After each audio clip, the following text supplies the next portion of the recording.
nacido en Tetuán, llegas a Cuenca con 20 años. ¿Qué primeros recuerdos tienes de esta ciudad? El primero de todos, que no olvido nunca, porque fue un impacto, me pareció una ciudad muy oscura y muy triste. Pero me lo pareció por el sitio al que llegué. Yo venía en autobús, en un autobús que ya no existe, la Rápida, que tenía entonces el garaje y la parada en República Argentina, más o menos enfrente de donde está el edificio, la antigua delegación de educación que ahora van a reformar. Entonces era por la tarde, bajé de allí y no había un alma por las calles. Y además una iluminación pobrísima. Que madre mía, ¿dónde llega? Pero bueno, esa fue la primera impresión. Duró poco, por fortuna. Enseguida entré en el ambiente de Cuenca, enseguida me enseñaron Cuenca. Descubrí, pero no pronto, que existía el casco antiguo. Eso me costó, porque al comienzo mi vida estaba centrada en la parte baja, y ya desde que descubrí el casco antiguo, pues cambió aquella primera impresión.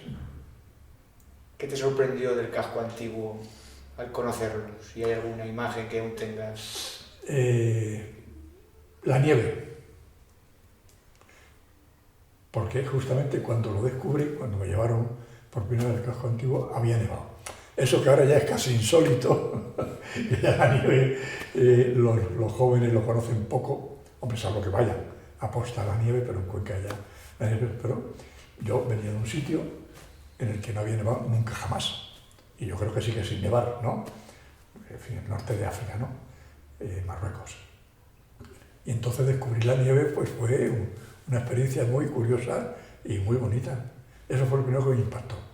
Y luego, pues ya poco a poco, todo lo que es la estructura de la ciudad antigua, esa configuración tan extraña que tiene, por una parte molesta, por otra sugerente, con muchos puntos delicados, muchos sitios atractivos, y ahí ya me enganché a la Cuenca antigua y la Cuenca que yo creo que es la auténtica, porque al fin y al cabo lo que hay aquí abajo, las urbanizaciones, pues están en todas partes, ¿no? Coges un bloque de Villarromán, lo pone en La Coruña y es lo mismo, ¿no? Pero el casco antiguo de Cuenca es realmente un elemento muy singular. Licenciado en Magisterio, iniciaste también la rama de Historia en Filosofía y Letras, pero sin embargo tu claro objetivo fue el periodismo. ¿De dónde surge esta vena periodística y cuáles fueron los primeros pasos periodísticos aquí en Cuenca? Los primeros pasos fueron de jóvenes, como vosotros, o más jóvenes que vosotros todavía, porque yo me estaba estudiando, ¿no? Y me debuté. ¿La afición de dónde viene? Pues la verdad es que no lo sé, porque si eres estudiante de bachillerato, entonces el bachillerato de antes, ¿no? 16, 17, 18 años, magisterio, y entonces con otros dos amigos hacíamos un programa deportivo en Radio Ceuta. Los fines de semana, el sábado y domingo, hacíamos un programa deportivo. Y luego empecé en el periódico de Ceuta, El Faro, a hacer entrevistas, obviamente ya para publicar escritas. Pues estas cosas que vas un día y dices al redactor jefe, ¿puedo hacer entrevistas? Pues hazla, eso que haz lo que te dé la gana, no vas a cobrar, pues si te sale bien lo publicamos y si te sale mal, pues a la calle, ¿no? Debían salir bien porque las publicaron todas, ¿no? Y lo del programa deportivo, pues lo mismo, éramos 3 jóvenes y ahí ganábamos un poco de dinero que lo fundíamos el mismo día. Tal como nos lo pagaban, nos lo fundíamos tomando cerveza, tomando unos aperitivos. Y así empezó. Aquí en Cuenca, entre otros medios, desarrollaste principalmente tu labor periodística en el Diario de Cuenca. Claro. El contexto era la dictadura. Entre otras cosas que nos puedes contar, ¿llegó a haber censura en nuestros medios locales? En todos, pero es que la censura existía. Es decir, en los locales y en los no locales existía. Lo que pasa es que era una censura realmente sutil, en el sentido de que estabas acostumbrado. Es decir, sabías que había una serie de temas que no tenía. La política, está claro, mire usted, en plena dictadura no te vas a meter con el dictador, por tanto no es un tema que estaba fuera. Pero de todos modos, el ambiente era bastante liberal a pesar de todo. Yo sé que esto, los tiempos que corren, no sienta bien, parece que aquello era terrible. No, nos manejábamos, había unos límites, obviamente, sobre todo la política nacional. La política nacional era intocable. Franco, la dictadura, el gobierno, el régimen. Pero a nivel local nos manejamos tranquilamente. Podías meterte con el alcalde, con la diputación, con el vecino de enfrente, con quien quisiera. Había unos límites, sobre todo textuales, los temas, por ejemplo, el sexo, el erotismo, ese tipo de cosas. No se podían publicar fotos de personas desnudas, que ahora, bueno, tampoco los periódicos de ahora te sacan mujeres desnudas, ¿no? Pero en revistas, evidentemente, lo vemos, en el cine, en todas partes, ¿no? Es decir, había unos límites que estaban ahí puestos y que no eran realmente lo que entendemos por censura. Censura es que tú presentes algo y que te lo tachen. No, esto ya nos ahorrábamos el trámite de entrar a la censura porque había unos límites, ya digo. Básicamente, además, había cosas que no existían. El divorcio. Si no existe el divorcio, no puedes andar contando que fulano y mengana se han divorciado. No, si es que no existe el divorcio. Es decir, es que la situación era, hace 40 o 50 años, completamente diferente. Y por tanto, ya de entrada, había un montón de temas que no existían. Y como no existían, pues ¿qué vas a contar? Entonces, a nivel local, se puede decir que había un espíritu o una mayor extensión de libertad de expresión, se podría decir. Sí, sin duda alguna. A nivel local no había ningún problema. No, además era un periódico bastante crítico y bastante combativo. A nivel local, insisto, en cuestiones que se refieren a la ciudad, a la provincia, se mantenía una actitud crítica de todo tipo.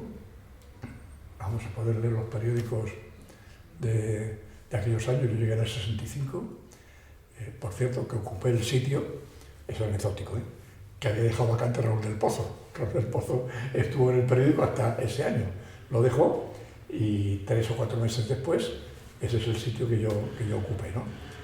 Y Raúl pues no era precisamente tampoco un sujeto a la atención, pero había otros nombres, Carlos Briones, Eduardo Bor, eran personas que tenían una pluma crítica y sobre todo nos gustaba a ellos y a mí y a otros que conmigo llegaron después, hablar de la necesidad de sacar a esta provincia de esta situación que es ya crónica, ¿no?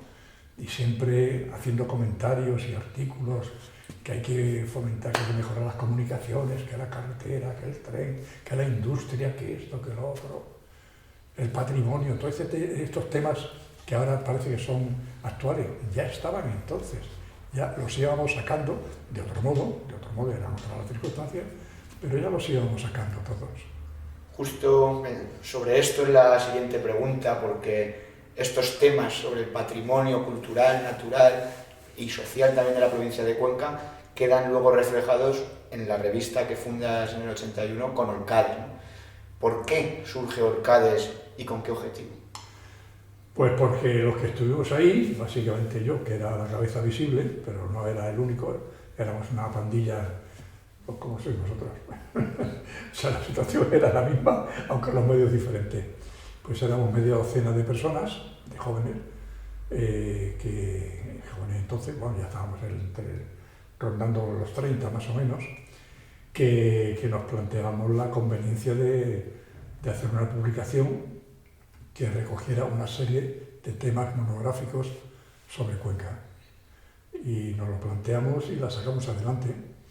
Sacamos una primera serie que duró 3 años, desapareció por los motivos que siempre son los mismos, y como son los de antes y los de ahora son los mismos, desaparece, y luego la retomamos, ya no sé cuántos años pasaron, 3 o 4 años más, salió un año más y luego ya desapareció definitivamente. Pensábamos que todo lo que tiene que ver con Cuenca había que recogerlo en la letra impresa. Y había que recoger eso, sobre todo el patrimonio, que entonces ya estaba muy amenazado. Y había que recoger reportajes sobre los pueblos, sobre las costumbres, la agricultura, la poquísima industria que había, monumentos, en fin, todo esto. Y es lo que hicimos. Y sacamos varios temas muy, muy interesantes y muy importantes, ¿eh? ¿Crees que Orcades tuvo o ha tenido la repercusión que mereció en aquella...?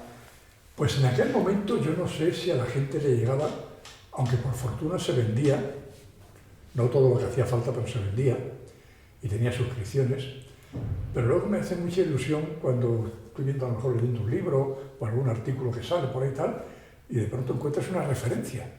Digo, hombre, esa es la típica nota a pie de página, Orcades número 14, tal, digo, hombre, por lo menos alguien que ha escrito después ha encontrado algún artículo en aquella serie que le ha servido para documentar su trabajo actual. Y eso reconforta mucho, sí. Y yo diría que, claro, ahora ya hay otro tipo de cosas, las circunstancias son las mismas, estáis vosotros, hay otras publicaciones, pero quizá debería haber durado un poco más, quizá. Pero bueno, las cosas son como son y no tiene remedio. Otro proyecto de envergadura fue la revista Diálogo de la Lengua, de la cual formaste además parte del Consejo Editorial bajo la dirección incluso de Diego Jesús Jiménez y posteriormente también la dirección. ¿En qué consistía este proyecto de Diálogo de la Lengua? Este fue un proyecto muy ambicioso y muy frustrante, porque la revista, a diferencia de Orcades, que era una revista de ámbito estrictamente provincial, Diálogo de la Lengua se planteaba como una revista de estudio literario, o sea, vinculada toda ella al mundo de las letras, análisis de obras, análisis de autores, clásicos y modernos, una sección muy importante que era la de inéditos, es decir, poemas sobre todo, también cuentos, pero sobre todo poemas de autores actuales que nos entregaban, pues eso, 4, 6, 8 poemas y salían. Y la revista pues era muy ambiciosa, como digo, pero muy difícil de mantener, porque esta sí que no se vendía. Esta sí que la venta y las suscripciones eran mínimas. Tenía que vivir de las subvenciones. Y al tener que vivir de las subvenciones, básicamente el ayuntamiento, la Diputación y la entonces Caja de Ahorros, que era la única que pagaba puntualmente. Entonces, bueno, decirlo lo que queráis, pero ayuntamiento y Diputación pues eran un poco retardados. Total, que fue imposible. Se mantuvo, Diego Jesús se cansó, creo que fue en el número 6 o 7, estuvo un tiempo sin salir. Yo y lo que Diego Jesús controlaba sobre todo, digamos, los autores de importancia nacional, ¿no? No sé, Pepe Hierro, Merino, gente importante de aquella época, él los controlaba y era a los que conseguía colaboraciones y poemas. Se cansó, como digo, al número 6 o 7 y entonces dejó la revista, se quedó en estado latente y después de un tiempo de descansar, pues yo pensé que coño, que esto es una pena, es una pena que haya desaparecido, vamos a reintentarlo. Y entonces con el círculo de escritores de por aquí, pues con Ángel Luis Mota, con Paco Mora, con Juanjo Gómez Brihuega, es decir, bueno, los que entonces más o menos formábamos una especie de ¿cómo llamarle? De élite, la palabra élite es muy fea, literaria, vamos a retomarla. Ángel Luis Luján, que ya entonces también había hecho actos de presencia, la volvimos a poner en marcha, pero ahora ya con una dimensión más local, provincial. Y lo mismo, se mantuvo 5 o 6 números más, yo creo que llegamos hasta el 12 o el 13, y luego ya pues, desapareció definitivamente, pero aquella era una obra muy importante y en una ciudad que presume de ser cultural y de tener ambiente literario y ambiente de todo, haría falta una revista como era esta, monográfica sobre el tema de la literatura, creo yo. No, desde luego que podría ser un buen fruto. A lo largo de toda esta época conociste y entrevistaste a un montón de gente y personajes de referencia. También estuviste incluso cerca de la figura de Fernando Zóbel, como jefe de prensa del Museo de Arte Abstracto.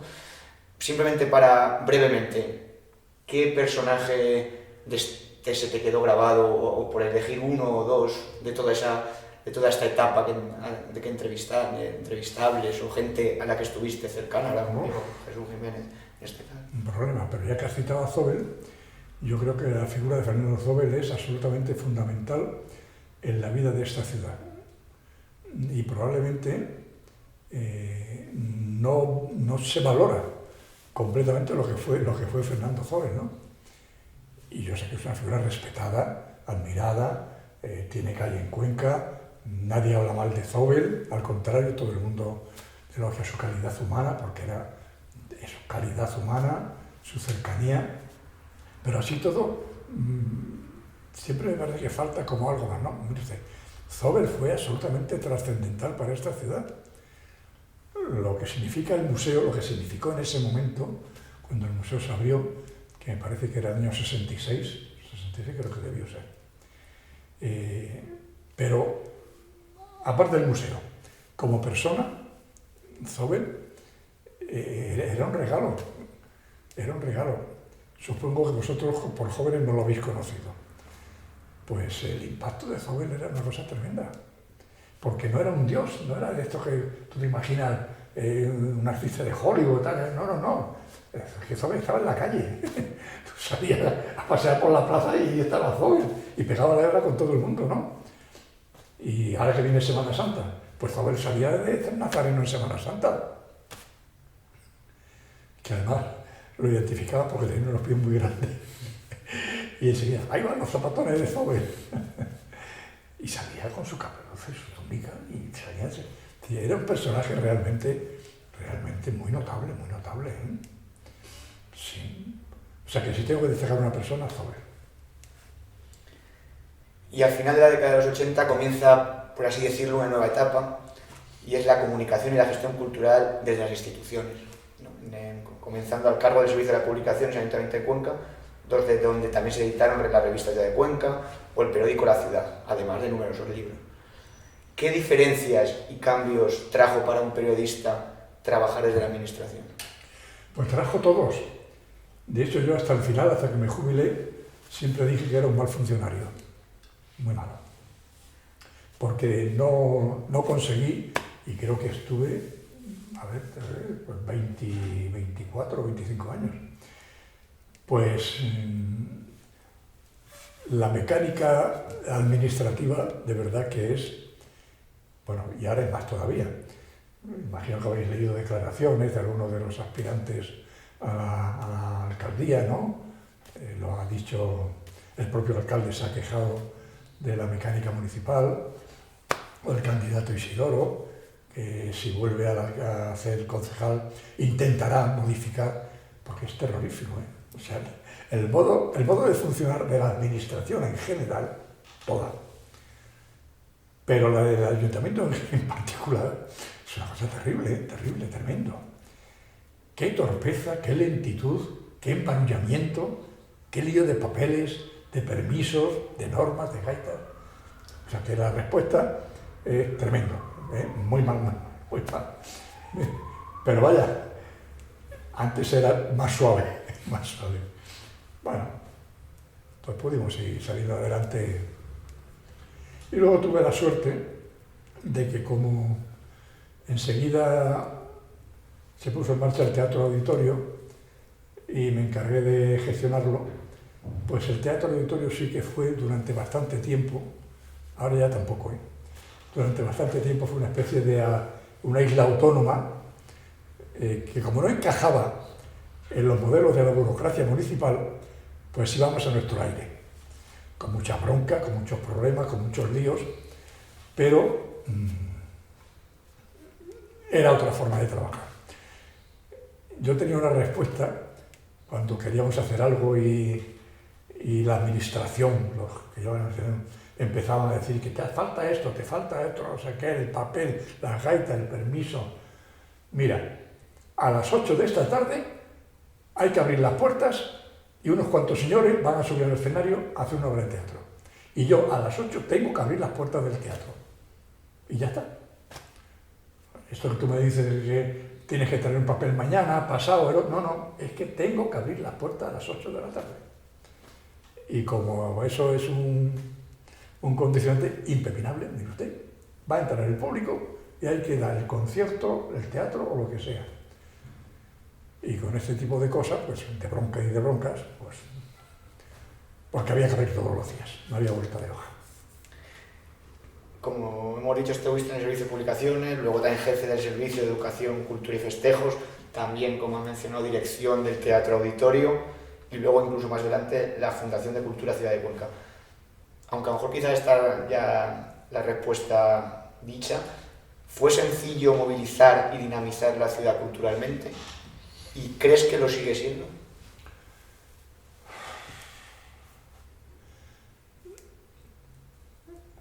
El auditorio, yo creo que la ciudad de Cuenca lo recibió bien. Lo recibió bien y tuvimos una respuesta muy positiva, muy favorable. La gente empezó a llegar. Yo tengo experiencias tremendas de cosas que pensaba que no iban a funcionar, que la gente no iba a venir y el público vino y lo fuimos sacando adelante. Yo creo que la respuesta de la ciudad fue buena. Nunca es totalmente buena, porque a lo que aspira un director de teatro es que se llene todos los días, ¿no? Y que se agoten las localidades permanentemente. Y eso está claro que no ocurre, ¿no? Hay espectáculos que se llenan enseguida, otros que se quedan a medias y otros que son minoritarios.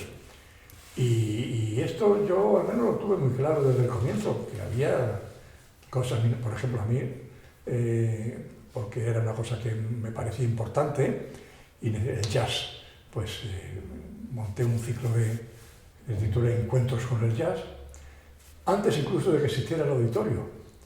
Lo hacíamos en la discoteca de la playa, y entonces una vez al mes pues me traía un conjunto o un solista de jazz, y luego eso lo seguimos haciendo, y el jazz era una cosa minoritaria, podían ir 100, 150 personas, que eso en un salón que tiene casi 800 butacas, pues claro, es una cosa minoritaria, ¿no?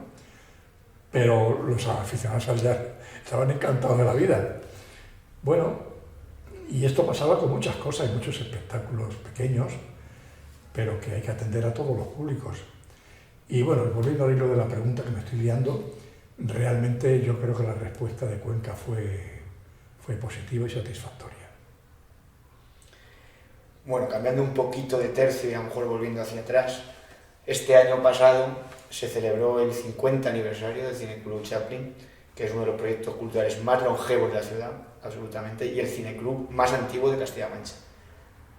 Fuiste en 1971 su primer presidente. ¿Qué recuerdos y cómo y por qué surge este proyecto? Surge este proyecto, pues yo te voy a decir. Hay por una parte que yo tengo predisposición. Yo había formado parte del cineclub que existía en la Asociación de Antiguos Alumnos del Instituto, cuando yo estudié, y eso me lo traje a Cuenca, yo personalmente, pero ahí hay un elemento personal importantísimo que se llamaba porque ya ha muerto, Fidel Cardete. Fidel Cardete es el primer director y el hombre que pone en marcha la Casa de Cultura. Y Fidel Cardete tiene una visión muy notable de lo que hay que hacer. La Casa de Cultura nace inicialmente solo como biblioteca, que es lo que es ahora, biblioteca, otra vez. Pero tenía un salón de actos, el mejor salón de actos que había en la ciudad, que ya tampoco existe, ¿no? Y Fidel Cardete se le ocurre dar vida a ese salón de actos. Pero como no tiene dinero, esto del dinero es una cosa histórica, no hay dinero, se le ocurre montar asociaciones de espectadores, y monta 3. Bueno, monta 3, nos busca a los que podemos montar estas 3. Y nace el Cineclub, que es la primera, Amigos del Teatro, que es la segunda, y Amigos de la Música, que es la tercera. Busca una serie de elementos útiles que formamos directiva de teatro, directiva de música y directiva de cineclub. Que por tanto primero, movemos a los aficionados del sector, pero además pagamos una cuota, con lo cual resolvemos el problema que él tiene, que no tiene dinero. Él tiene la infraestructura, tiene el salón, consigue que el ministerio, en nuestro caso, ponga una cámara, un proyector, consigue que le pongan un piano para lo de la música, todo eso. Pero lo que es el gasto cotidiano, lo pagamos los socios. Entonces montar el cineclub, que es lo que importa, puesto que es de lo que yo entiendo y lo que yo estaba aquí. Pues me lío, ya hago una convocatoria, 8 o 10 personas, nos juntamos, formamos una directiva, bueno, ponemos en marcha toda la parafernalia administrativa, estatuto, todo este rollo. Y hacemos socios. Y se apuntaron pues una serie de personas, no muchas, pero ya no recuerdo la cifra, pero digamos 60, 70, 80, pero suficientes. Y ponemos en marcha el cineclub. A base de una proyección semanal. Y así empieza. Y estos 60 o 70 pues, van creciendo, se van multiplicando y llegan hasta hoy, que somos 700. Y que ya no estamos en la Casa de Cultura, claro, ya estamos en un cine normal. Es una bola que va creciendo y que sorprendentemente, porque es un fenómeno sorprendente, ¿eh? Hay pocos en España, de gente que sigue yendo al cine, a un cineclub. Esto ya no ocurre. Y que sigue pagando, claro. De manera que el cineclub es autosuficiente. Nos mantenemos con las cuotas. A lo largo de estos años, transversalmente ha habido diferentes proyectos, pero uno de ellos que nos llama la atención es la Semana del Cine, ¿no? Porque, bueno, creo que se inauguró a finales de los 80, puede ser. Sí, ya no me acuerdo de las cifras. Tuvo un parón, pero bueno, se ha vuelto a retomar ahora, ¿no? Entonces, simplemente preguntar por qué se paró, creo que es en el 2005, y con qué objetivo de nuevo ahora se retoma. No, está parada. Ah, está parada ahora. Claro. Sí, esta segunda parte, la respuesta es siempre la misma, que ya es un poco monotonía, ¿no? Siempre el motivo es el mismo. Vamos a ver, la primera semana de cine se puso en marcha contando siempre con la subvención de las instituciones, todas, la Junta, el Ayuntamiento, Diputación, la Caja de Ahorros que entonces existía y financiaba esta cosa. Duró, creo que fueron 18 años, y hasta que ya pues nos cansamos de pelear por el dinero, que es muy cansado, ¿eh? Es muy cansado de pelear por el dinero. Bueno, pero después de unos cuantos años, pues volvemos otra vez a lo mismo. Si es que la historia es la de los Cáceres, es la misma. Joder, me cago en 10. ¿Y por qué esto se va a estar parado? ¿Y qué pasa si lo retomamos? ¿Y si empezamos otra vez? Empezamos otra vez, pero en este caso hubo un problema añadido. Otra vez las dificultades del dinero, porque el problema es que la Semana de Cine sí que necesita dinero. Necesita dinero y además necesita infraestructura, porque quieres tener invitados, quieres tener gente, actores, guionistas, directores, hay que hacer una serie de parafernalia, tal, y eso ya es trabajo. Ya tienes que contratar a alguien que lo haga, en fin, y es dinero, es dinero. Y el dinero era escaso. Con el dinero que pudimos sacar de las instituciones no se podía mantener. Y además nos cansamos muchísimo, porque claro, nos tocaba trabajar a nosotros, y mientras que en el cineclub lo hacemos por afición y sin cobrar, conviene siempre decirlo, sin cobrar, pero como nos gusta, es una cosa relajada.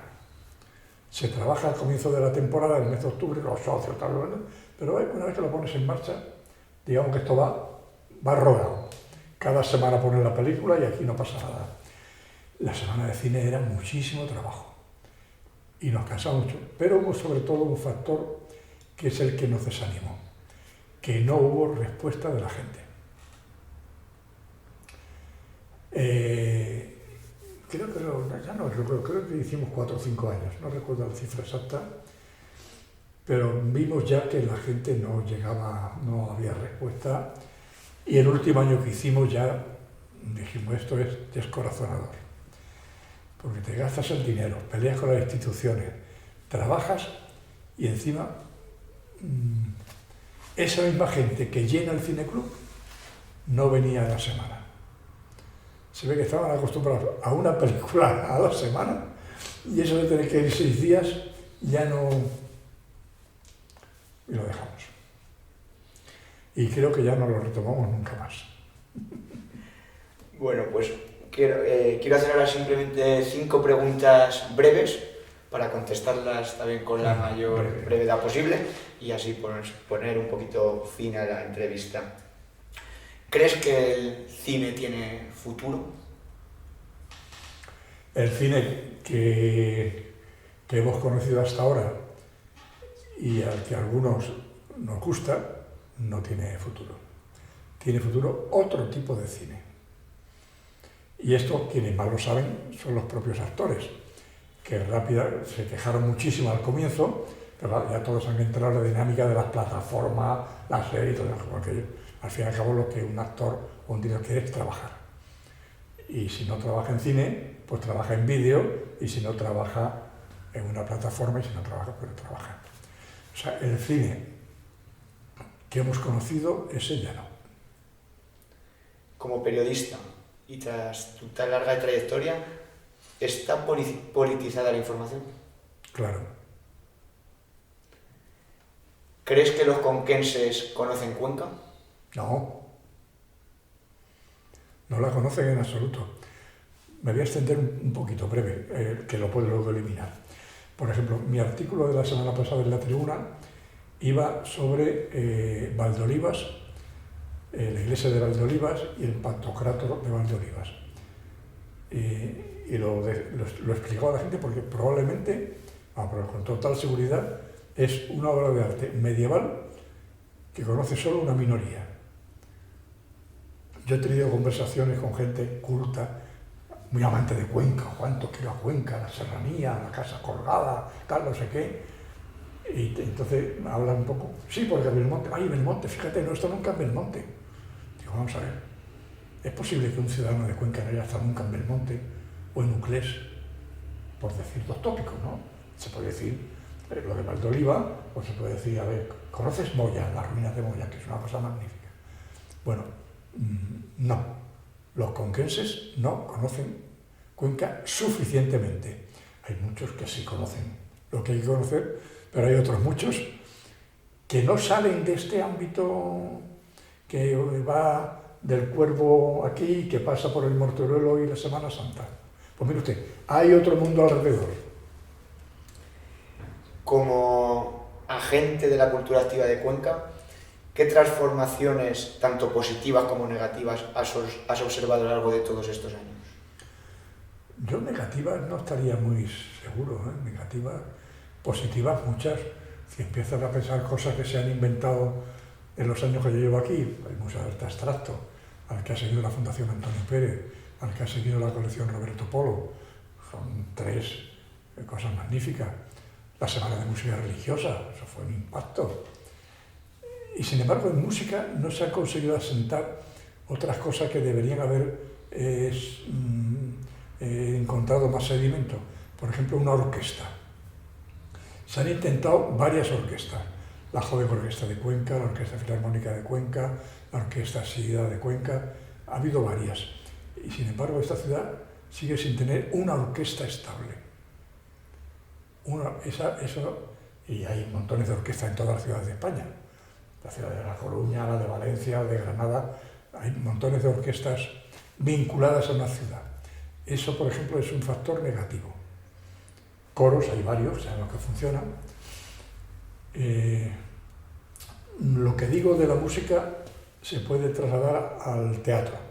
Claro, el año pasado ha desaparecido, ojalá sea solo momentáneamente, la Asociación de Amigos del Teatro. No entro porque se han cansado de pelear con las instituciones, que es una cosa tremenda. Bueno, pues el teatro también necesitaría un empuje para encontrar un par o 2 o 3 grupos con fuerza para mantener una programación estable, continuada, que una vez al mes hagan una actuación, que salgan a la provincia.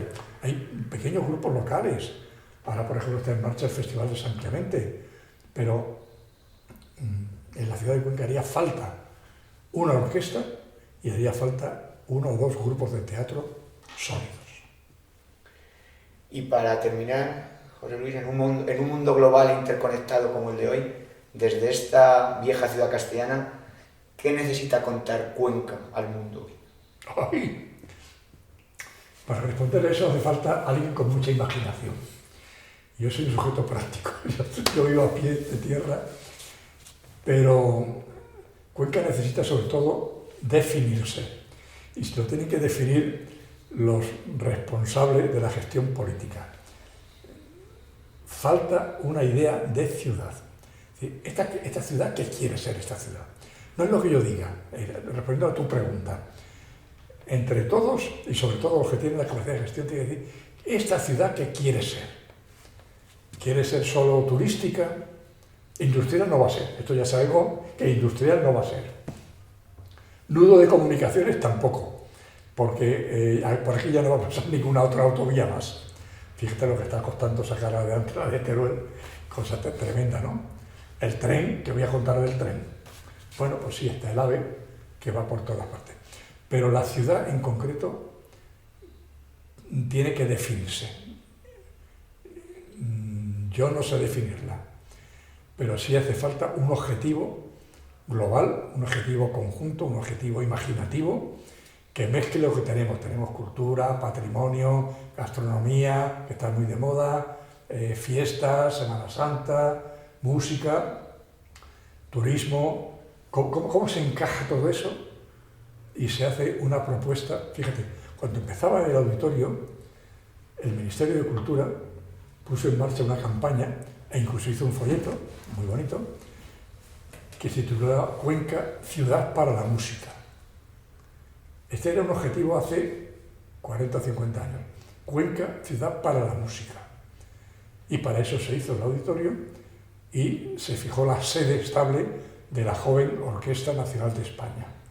Vincular Cuenca con la música. Bueno, ese objetivo ahora ya tiene que ser otro. Enlazando las cosas que yo he improvisado aquí ahora y a las que hay que darle forma. Forma, contenido, estructura, programa, tal.